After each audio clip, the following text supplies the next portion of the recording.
شروع اللہ کا نام لے کر جو بڑا مہربان نہایت رحم والا ہے۔ اے کملی میں لپٹنے والے، رات کو قیام کیا کرو مگر تھوڑی سی رات، یعنی نصف رات یا اس سے کچھ کم قیام کرو یا کچھ زیادہ، اور قرآن کو اچھی طرح ٹھہر ٹھہر کر پڑھا کرو۔ ہم ان قریب تم پر ایک بھاری فرمان نازل کریں گے۔ کچھ شک نہیں کہ رات کا اٹھنا نفس کو سخت پامال کرتا ہے، اور اس وقت ذکر بھی خوب درست ہوتا ہے۔ دن کے وقت تو تمہیں اور بہت سے شغل ہوتے ہیں، تو اپنے پروردگار کے نام کا ذکر کرو اور ہر طرف سے بے تعلق ہو کر اسی کی طرف متوجہ ہو جاؤ۔ وہی مشرق اور مغرب کا مالک ہے، اس کے سوا کوئی معبود نہیں، تو اسی کو اپنا کارساز بناؤ۔ اور جو دل آزار باتیں یہ لوگ کہتے ہیں ان کو سہتے رہو، اور خوبصورتی سے ان سے کنارہ کش رہو، اور مجھے ان جھٹلانے والوں سے جو دولت مند ہیں سمجھ لینے دو، اور ان کو تھوڑی سی مہلت دے دو۔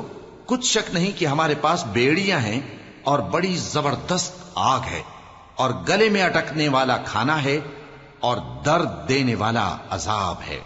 جس دن زمین اور پہاڑ کانپنے لگیں اور پہاڑ ایسے بھربھرے ہو جائیں گے جیسے ریت کے ٹیلے، اے اہل مکہ، جس طرح ہم نے فرعون کے پاس موسیٰ کو پیغمبر بنا کر بھیجا تھا، اسی طرح تمہارے پاس بھی محمد صلی اللہ علیہ وآلہ وسلم ایک رسول بھیجے ہیں جو تمہارے مقابلے میں گواہ ہوں گے۔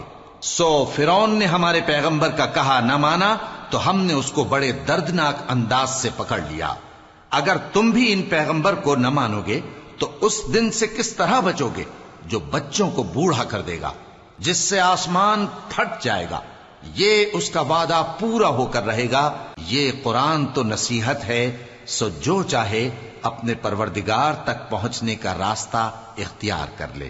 تمہارا پروردگار خوب جانتا ہے کہ تم اور تمہارے ساتھ کے لوگ کبھی 2/3 رات کے قریب اور کبھی آدھی رات اور کبھی تہائی رات قیام کیا کرتے ہو، اور اللہ رات اور دن کا اندازہ رکھتا ہے۔ اس نے معلوم کیا کہ تم اس کو نبھا نہ سکو گے، تو اس نے تم پر مہربانی کی، پس جتنا آسانی سے ہو سکے اتنا قرآن پڑھ لیا کرو۔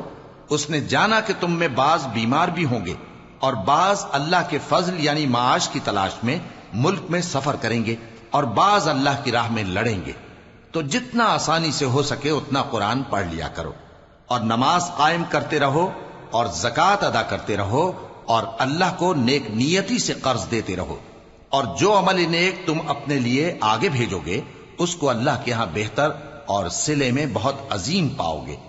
اور اللہ سے بخشش مانگتے رہو، بے شک اللہ بخشنے والا ہے، مہربان ہے۔